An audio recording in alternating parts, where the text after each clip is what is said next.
All right, so now we're going to talk about a HENT assessment for a newborn. So I always like to start at the top of the head. So we're going to talk about the fontanelles, and fontanelles are openings that you will feel on a baby's head that is where the cranial bones haven't fused yet. So you're going to feel up at the top, and you'll feel an anterior fontanelle right about in this area, and the posterior fontanelle you'll feel right about here. And the fontanelles should feel flat, they should feel soft, they shouldn't feel sunken, and they also shouldn't feel bulging. And you kind of just feel like that to see how they feel, and you can move your fingers around to feel how they are. You can also feel around to feel the sutures, which are the splits between the different bones in the baby's head, and those should be close together and not separated like you feel the fontanelles are. During delivery, molding, which is the overriding of the fontanelles, is normal. Usually this resolves within about 5 days, but that's also something that you might feel when you are feeling around.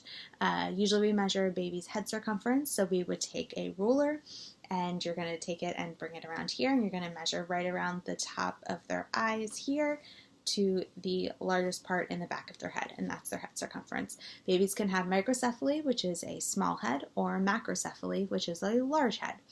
Then you're going to look down, and we want to look for facial symmetry or asymmetry. And sometimes facial asymmetry can be normal just from some trauma in the birth canal, but usually this resolves on its own in the first few weeks.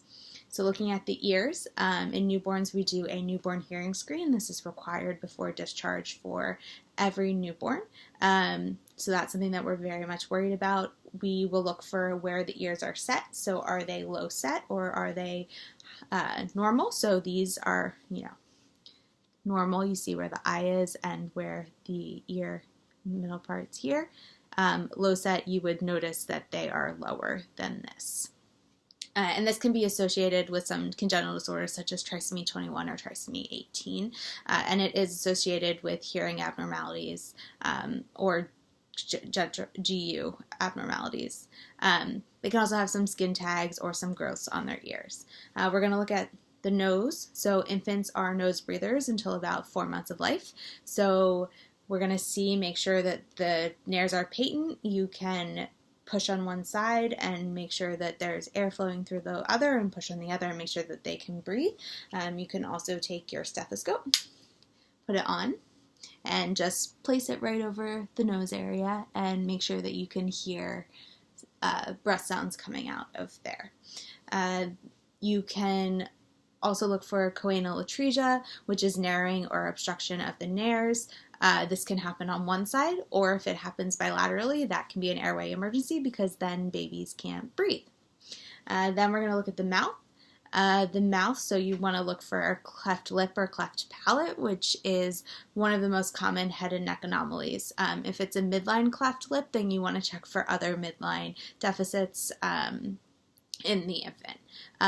Micronanthia is a small chin, so you would want to check here and see how big the chin is. So you look there. You want to check under the tongue, so you'd have the baby open their mouth, and you'd look under, lift up their tongue.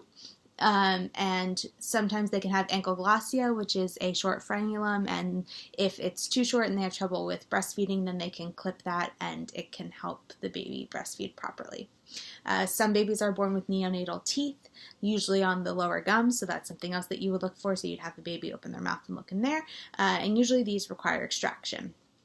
Then you want to kind of look at the neck area of the baby, and as you're doing all this, you're kind of feeling around. You can feel, the lymph nodes and all of that in the baby's head, very similar to an adult.